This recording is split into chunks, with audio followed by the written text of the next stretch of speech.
Suite et fin des réunions des mariés qu'organisait le groupe Lux Media dans la salle des mariages de l'église Soleil Couchant Tabernacle de Pointe-Noire.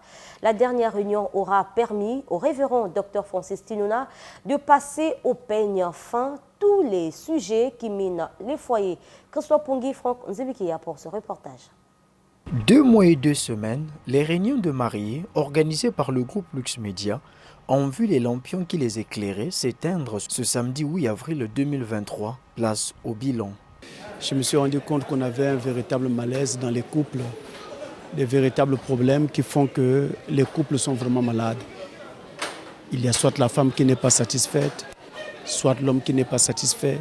Et les raisons de cette insatisfaction sont nombreuses.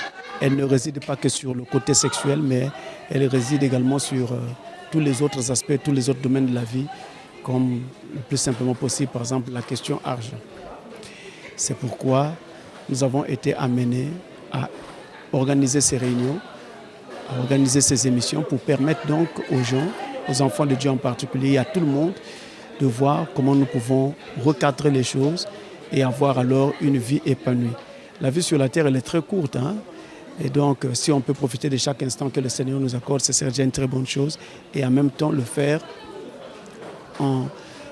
de façon vraiment réfléchie, de façon optimale, pour ainsi vraiment tirer le meilleur profit de la vie et de notre part. Au cours de ces réunions, des thèmes aussi profonds que la sexualité ont été abordés.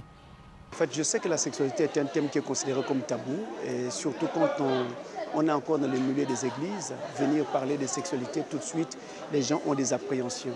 Mais il fallait bien que nous prenions ce thème parce que dans les couples, actuellement, surtout dans les couples chrétiens, on a un sérieux problème.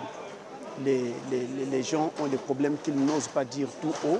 Ils le vivent à l'intérieur du foyer, à l'intérieur du couple. Alors il y a des dégâts spirituels qui sont en train d'avoir lieu et des dégâts qui sont en train de se répercuter également sur la société.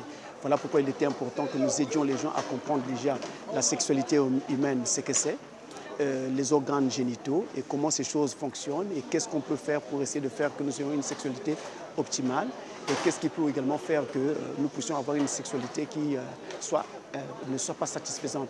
Donc toutes ces différentes questions, après que nous en ayons fait le tour, je pense que désormais les gens sauront gérer correctement leur sexualité. La communication devait être au centre de tous les problèmes du couple. Pour avoir une vie de couple déjà réussie, il faut communiquer. Et la communication est aussi la clé pour avoir une vie sexuelle optimale. Ça nous permettra alors de pouvoir échanger tous les deux que nous sommes, l'homme et la femme, sur ce qui va et ne va pas au sein de notre couple en matière de sexualité. Et ça nous permettra également d'échanger sur les fantasmes que nous avons l'un et l'autre pour que cela soit alors mis à contribution, sinon à profit pour notre sexualité.